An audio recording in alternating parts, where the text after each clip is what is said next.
Hello and welcome, everyone. Thanks for tuning in. My name is Alex Lucifero. I'm an employment lawyer and partner with Samfiru Tumarkin, LLP. This is Employment Law Live Q&A.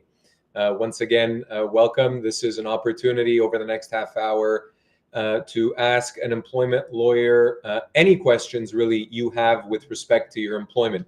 If you're tuning in right now and you're dealing with a problem at work, maybe your boss is mistreating you. Maybe you feel like you're being punished somehow. If you've been let go from your job and you've been offered a severance package, or maybe you haven't been offered any severance at all for one reason or another, really whatever problem you're dealing with at work, if you feel as though your employer isn't holding up its end of the bargain and is being unfair, and you feel as though something is wrong, you're being mistreated, chances are you have legal protections and legal rights in the workplace, in your employment, that could protect you from whatever's going wrong in the workplace. So this is your opportunity right now to ask those questions. Go ahead and post your questions, and I promise I will get to you over the next half hour.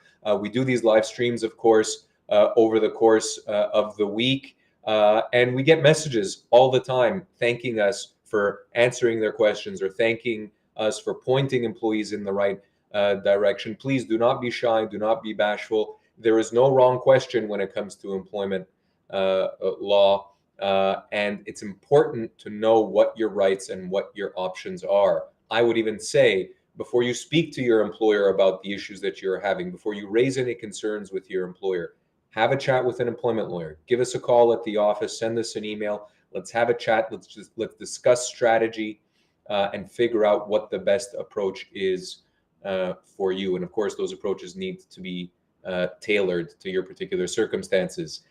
Before we get into the Q&A, a couple of pieces of contact information that first off I want to share, and then I want to talk about a couple of matters that have also come across my desk this week. But first, the contact information, and I think you just saw it on the screen right now. Our website address, employmentlawyer.ca, www.employmentlawyer.ca, should be where you go first. And the reason why is because, of course, we have all of our contact information right there on the website. You can give us a call very easily. You can send us an email very easily. We also have a ton of resources that you can find on the website: blog articles, news posts, videos. Really, it's the place to start if you want to get a general sense of perhaps the legalities around your situation.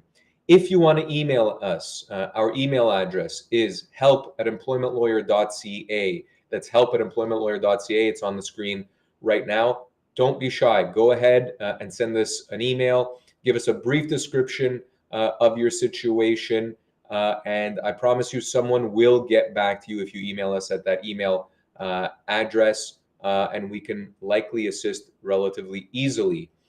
You can also give us a call, of course, if you want to give us a call at the office. The number is on the screen right now. Again, don't be shy. We have an entire intake team at our office that fields calls, and again, points employees in the right direction. Either schedule them. Oftentimes, we provide free consultations with employees, or otherwise, we can provide general information and guidance. And that's the contact information, guys. Once again, for those of you just tuning in, my name is Alex Lucifero.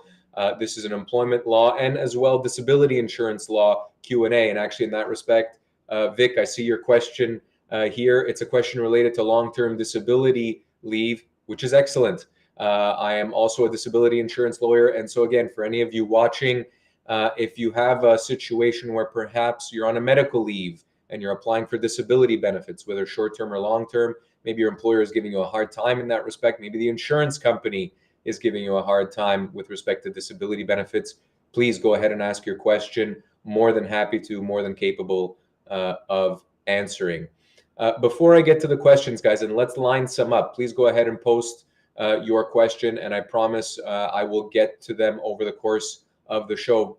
Vic, tune in. I'll answer your question in a sec. But before that, a couple of topics that I wanted to touch on first, and a couple of items that I am seeing that actually one just came up today, and the other has been in the news for the past couple of weeks at least. We'll start with that one. we are seeing a ton, unfortunately, perhaps it's a sign of the timing of the times economically. We are seeing an increase in the number of terminations out there. There have been lots of layoffs, some mass layoffs in certain industries. I believe Ford is letting go of thousands of employees. Unfortunately, we're seeing a lot of layoffs across the tech sector. So anyone that is working in kind of the information technology sector with software companies, et cetera, we are seeing a good amount of layoffs there as well. I'm speaking to people on a daily basis that have been let go from their jobs. It is important to note, as a general, and we preach this all the time, but it is important to remind our viewers out there, if you have been let go and been offered a severance package, do not simply assume that what severance your employer is offering you is correct. Oftentimes, an employer will purposely offer less than what an employee is actually owed, hoping, praying really, that the employee will simply sign off and accept. And once the employee signs off and accept, it's a done deal. And so your first instinct, listen, of course, it's an extremely stressful time. Oftentimes, these terminations come as a complete surprise. You don't know your employment is going to be terminated. You're called into a meeting. You're advised that you're going to be let go. You're asked to collect your belongings, and you're asked to leave effectively. That is a very, very difficult, very emotionally, psychologically difficult situation. It's important to keep your head in a situation like that. And if your spidey senses are tingling and you feel like there's a chance that you may be let go at some point in the near future, you may want to mentally prepare for an occasion like that. The most important point by far, the most important advice that I can provide in that circumstance by far is to not sign anything that your employer puts in front of you. Regardless of what you think their offer is or isn't. You may think it's the most generous offer you've ever seen when it comes to severance. There might be thousands and thousands, tens of thousands of dollars put in front of you and you are asked to sign. Your response should always be the same, no matter what the offer is. You should thank your employer for providing this information. Tell them that you're going to think about it, that you're going to sleep on it, and that you'll get back to them as soon as possible. Shake their hands. Don't slam the door behind you. Don't swear at your employer for letting you go. Stay professional, stay calm, do not sign, and then give us a call right away.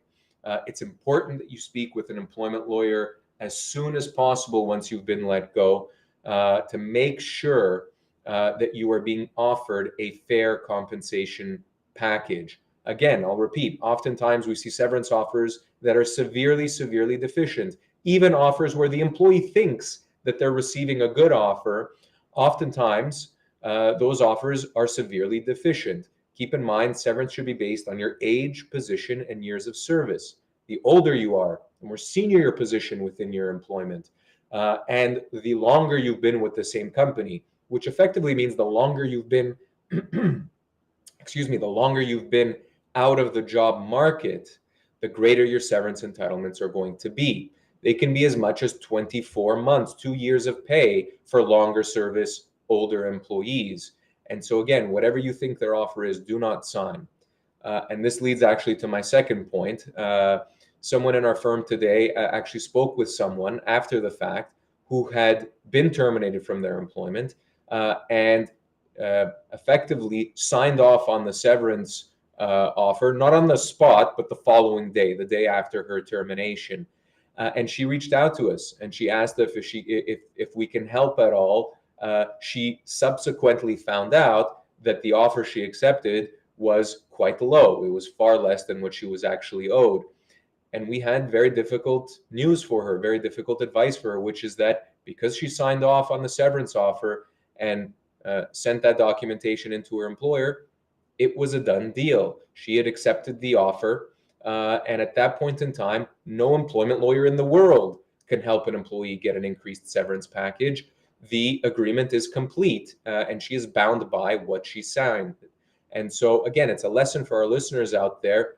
Do not sign a severance offer on the spot. Make sure you get advice. Make sure you contact us and speak with one of our employment lawyers or paralegals, for that matter, with respect to your severance offer. And know that if you do sign chances are that is a done deal. There's nothing that, again, we or any other employment lawyer can do for you in the circumstances. I know these are basic points, everyone, but it would shock you how many people we speak to who, again, don't know what their severance entitlements are, assume that their employer is being fair with them when they offer them severance, and they are surprised to learn really how significant, how substantial their severance entitlements are. Don't be one of those people that simply assumes that your employer is doing the right thing and signs off. You can be leaving tens and tens of thousands of dollars on the table if you do so. Even if you ultimately decide to accept an employer severance offer, make sure you get the advice first. Make sure you do your due diligence, receive some professional advice from an employment lawyer, and then you can make whatever decision you want with respect to the company's severance offer. All right, guys, I certainly appreciate all of the questions. There's a good amount here, and that means it's time to get rolling on the live Q&A. If you're just tuning in, again, this is an employment law and disability insurance law live Q&A. My name is Alex Lucifero. I'm an employment lawyer and disability insurance lawyer and partner with Samfiru Tumarkin, LLP. As a disclaimer to everyone, I do practice in the province of Ontario. We also have offices, our firm does, in British Columbia and in Alberta. And so if you are viewing from those provinces right now, don't be shy to reach out to us. But the information and the advice I'll provide here does apply specifically to Ontario. But in that respect, and with that disclaimer out of the way, let's get to the questions. Vic, you were first in line. Thanks so much for your patience. Vic says, I've been on LTD, which is long-term disability insurance. My insurer has sent me a form and wants to know my CPPD, which is Canada Pension Plan disability benefits, and gross benefits. Will CPP inflation increase affect my LTD benefits? Vic, the short answer is yes. And the reason why, as you might know already, is that anything that you are receiving from Canada Pension Plan in the form of disability benefits will be reduced dollar for dollar, or will reduce rather dollar for dollar what your disability insurance benefits are. In other words, you cannot collect both. One is set off from the other. The CPP disability benefits are effectively a set off compared to what the insurance company owes you. That is completely standard, Vic. It is certainly part of every single insurance policy that I have seen. And so that is not terribly abnormal. It's not abnormal that they're asking you for an update or for information in that respect. And don't be surprised if there's been an increase in your CPP disability benefits, there will be a dollar for dollar corresponding decrease in what your insurance company provides you. That is simply the way it works, for better or worse. And again, the reason why is this is in your insurance policy. The insurance policy is effectively a contract. And so your disability insurance provider, the insurance company, is contractually allowed to reduce its obligation to you dollar for dollar with taking into account CPP disability benefits. Hopefully that answers your question, Vic. It certainly should. Haley asks on Facebook, I believe, can you be replaced after taking a medical leave or medical leave of absence? Haley, again, the short answer, if I can be brief to get through all of our questions here, the short answer is no. You can't be replaced after taking a leave of absence, at least not replaced permanently. What I mean by that is, if while you are on a medical leave, someone is effectively parachuted into your position and is effectively replacing you while you're on leave. Listen, there's nothing inherently wrong with that, right? And it makes sense. Your employer obviously has to fill that gap and make sure that whatever work job you were doing, make sure that work continues while you're away on medical leave. Totally okay with that. Now, the problem lies in when you return back to work, when you are medically cleared to return to your job, you have the right to go back to the same terms of employment you left. And so you cannot be put into another position simply because, for example, the employer likes the replacement employee better than you. That is not allowed. That's potentially a breach of the Employment Standards Act. It's a breach of the Human Rights Code, potentially, if you're being discriminated against as a result of your medical leave of absence or having taken a medical leave. So it really depends on the specific circumstances of your situation, Haley. If you're returning from a medical leave and you've been advised that your position is going to be significantly different to the position that you had when you first went on medical leave, that's a major problem. Give us a call right away. Again, send us an email. help@employmentlawyer.ca is the email address. Let's have a chat about strategy here. Before really you even respond to your employer, it's important to strategize here and make sure that you're saying the right things and not saying the wrong things to your employer, and making sure that if there's a chance here, number one, either we can try and get you your job back, the job that you wanted, or alternatively, you want to be in a strong position in the event that the company ends up letting you go. Of course, you would be owed severance in a situation like that. You would also most likely be owed additional damages for human rights violation in a situation like that. But again, that needs to be handled very delicately and very strategically. So Haley, reach out to us. Let's have a chat off air. More than happy to get into the details of your situation and again, give you the advice that you need. And thank you for the question. Next in line, Rebecca, again on Facebook, asks, is it normal for a prospective employer to ask when you are due? I'm currently 5 months pregnant, when in an interview? Interesting question, Rebecca. My intuition here is that it's potentially an improper question. But again, these situations are always very, very context specific. I can certainly tell you, Rebecca, that an employer shouldn't be asking about your pregnancy during an interview. And actually, the opposite side of that is you as an employee have no obligation to suggest that you're pregnant during a job interview. You don't have to disclose as an employee that you are pregnant while you're interviewing for a job or in your application for a job. And so I'd be curious to know, in your circumstances, who raised this issue first. If you willingly disclosed to a prospective employer that you're interviewing with that you're pregnant and kind of the topic of your pregnancy came up, it may be okay. I'm not saying it's necessarily ideal, but it may be okay that they asked when you were due, provided that a decision with respect to your hire is not influenced by your pregnancy.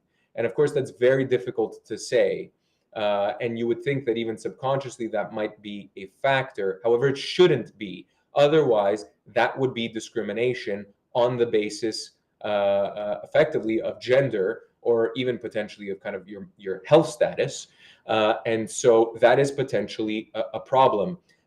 If it's the employer that first noticed that you were pregnant, perhaps because you're showing, and then subsequently asked when you were due, I actually do take exception to that. I think that's a major problem, actually, with respect to a job interview. An employer should not be prodding questions about pregnancy during a job interview. Again, that is potentially discrimination on the basis of gender and problematic. But I think the only caveat might be if you raise the topic first and you were generally having a conversation about your pregnancy.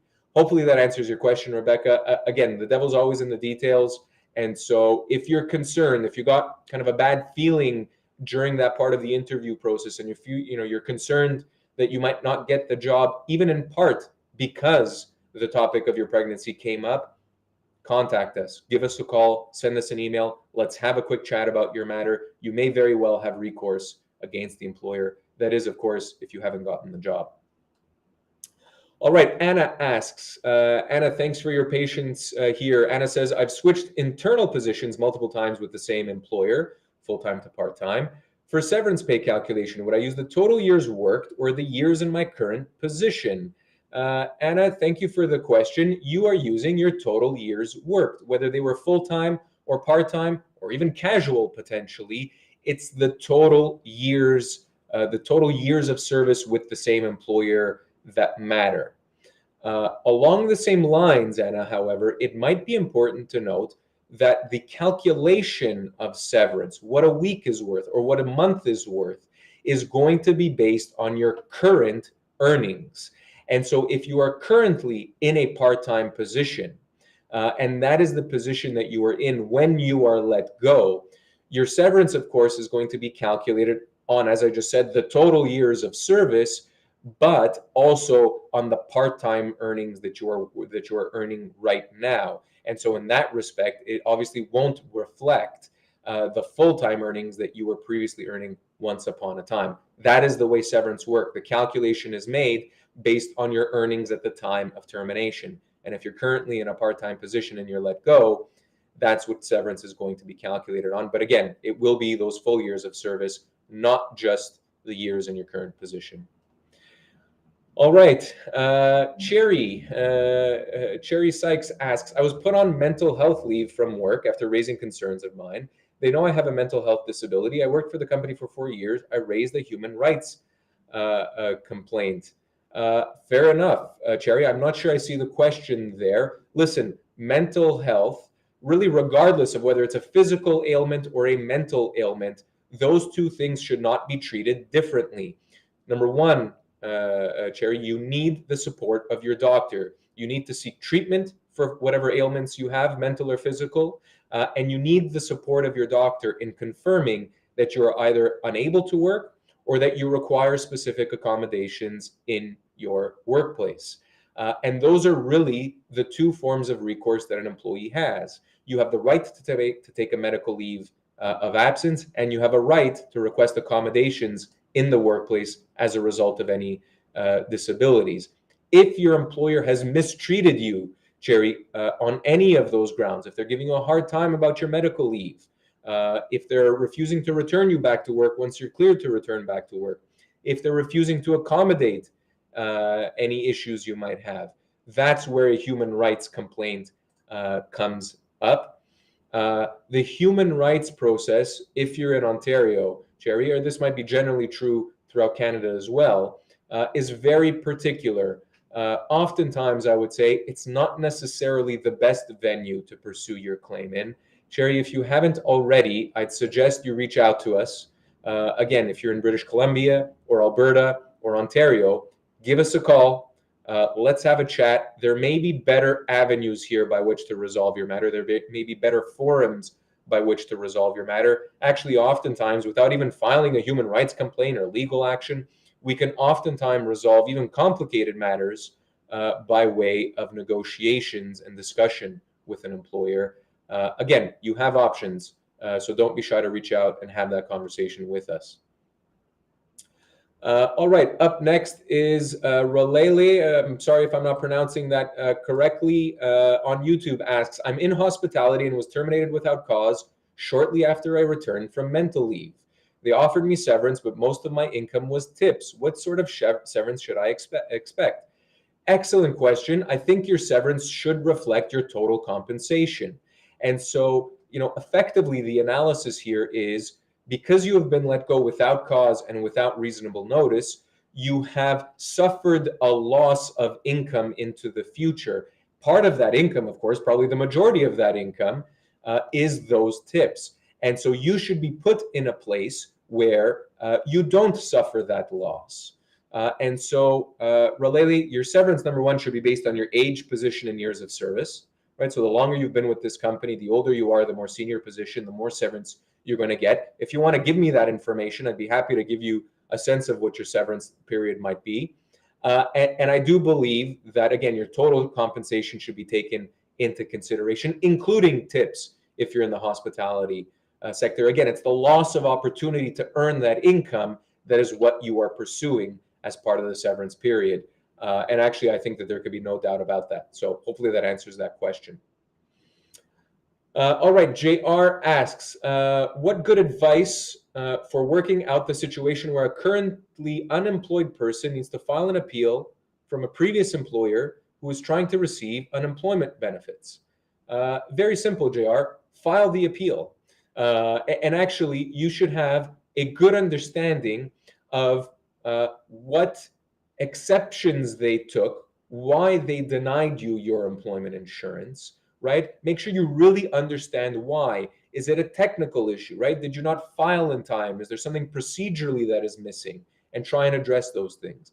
If it's a substantive issue, so oftentimes what we will see is when an employee is denied employment insurance, it's often because the employer has alleged cause for termination, meaning the employer is telling unemployment insurance, telling Service Canada that the employee did something so terribly wrong that they should be denied employment insurance.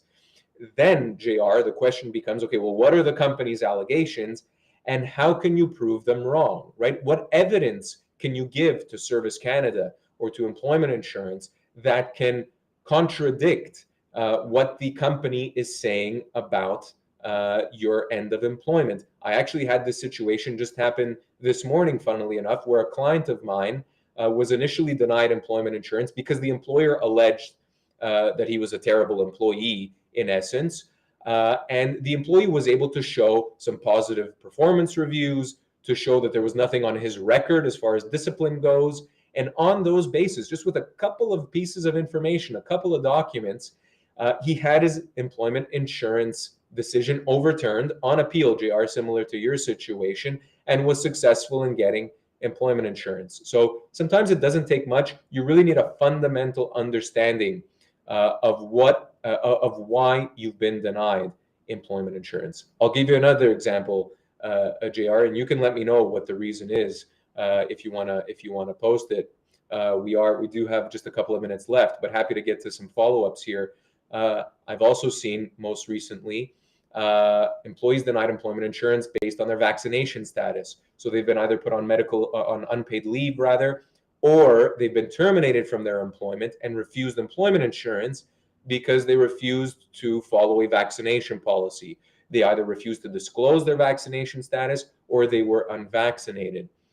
And that's a difficult one employment insurance wise, because as of right now, I think it remains the case that the government of Canada is denying employees insurance benefits, employment insurance, if they were let go because of a vaccination policy. Now, the silver lining in those cases is for non-unionized employees, and particularly employees that were able to work from home, or they were able to rapid test, where there was another means of kind of ensuring health and safety in the workplace. Those employees are still going to be owed severance, regardless of whether they receive EI or not. Employees that are let go as a result of a vaccination policy, again, where there were other means of ensuring health and safety in the workplace, are going to be owed severance. We've resolved plenty of those cases. And so, JR, if that's kind of a similar situation that you're dealing with, if you've been let go because your employer is alleging misconduct, or if you've been let go perhaps because of a vaccination issue, of course, we want to resolve the insurance benefits piece first. And hopefully I've provided some good advice in that respect. But there might be a bigger picture at play here. The bigger picture is one of severance. And again, in those situations, even if an employer is alleging misconduct, even if they're alleging poor performance or failure to follow a vaccination policy, there's a very good chance that you're going to be owed severance. And again, going back to the start of the show, severance could be very, very significant, particularly if you're a longer service employee or you're an older employee with a more senior position. We will leave it there, folks. Thank you so much for asking your questions. It's been a really interesting segment today. I believe we're back tomorrow as well with another live Q&A. So if I haven't gotten to your questions today, there is always tomorrow. I think we do one of these per day every week. And so tune in again. Thank you all so much. Have a great rest of your day and a great rest of the week. Alex Lucifero here, tuning out. Until next time, take care, everyone.